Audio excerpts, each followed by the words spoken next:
राज्यपाल आरिफ मोहम्मद खान ने शुक्रवार को कहा कि राज्य सरकार की न्याय के साथ विकास की प्रतिबद्धता उसके साथ निश्चय भाग 2 कार्यक्रम भी परिलक्षित होती है, जिसमें समावेशी विकास, भ्रष्टाचार पर शून्य, सहिष्णुता, शांतिपूर्ण सामाजिक व्यवस्था को प्राथमिकता दी गई। इस वर्ष 2 जनवरी को राज्यपाल के रूप में शपथ लेने वाले खान ने कहा कि मुख्यमंत्री नीतीश कुमार के नेतृत्व में राज्य की विकास यात्रा को गति देने के लिए केंद्र पूरा सहयोग दे रहा। राज्यपाल ने ये बयान बिहार विधानसभा और राज्य विधानसभा परिषद की संयुक्त बैठक को बजट सत्र के पहले दिन संबोधित करते हुए कहा।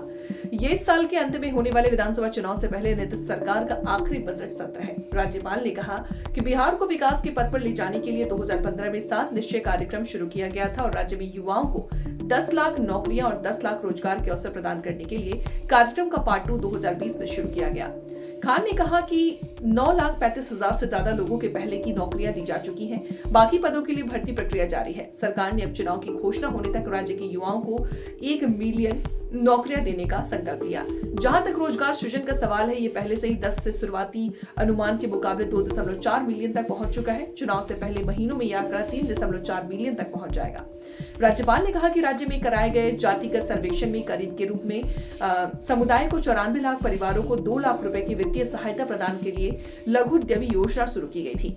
खान ने कहा कि केंद्र सरकार ने इस साल के बजट में राज्य के विकास के लिए कई बड़ी घोषणाएं की। उन्होंने कहा कि पिछले साल के केंद्रीय बजट में भी बिहार में बाढ़ से बचाव के लिए कोशी मेची लिंक परियोजना के साथ साथ विभिन्न बुनियादी ढांचा परियोजनाओं के लिए विशेष वित्तीय मदद की घोषणा की गई। उन्होंने कहा कि कृषि क्षेत्र के विकास के लिए 1,62,268 करोड़ रुपए स्वीकृत करने के साथ चौथा कृषि रोडमैप शुरू किया गया।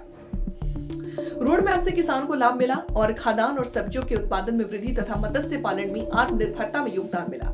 नीतीश सरकार की उपलब्धियों पर प्रकाश डालते हुए राज्यपाल ने कहा कि स्वास्थ्य और शिक्षा के क्षेत्र में भी सुधार हुआ है, जबकि सरकार ने पंचायती राज संस्थाओं में 50% कोटा और सरकारी नौकरियों में 35% आरक्षण सहित कई पहलों से माध्यम से महिला सशक्तिकरण पर विशेष ध्यान दिया। आगामी विधानसभा चुनाव होने से पहले नीतीश सरकार पर अंतिम बजट सत्र है। एनडीए सरकार इस बजट को आगामी चुनाव को ध्यान में रखते हुए पेश करेगी। वहीं विपक्ष कानून व्यवस्था, बीपीएससी, नौकरी, रोजगार समेत कई अन्य मुद्दों पर सरकार को घेरने की तैयारी में है।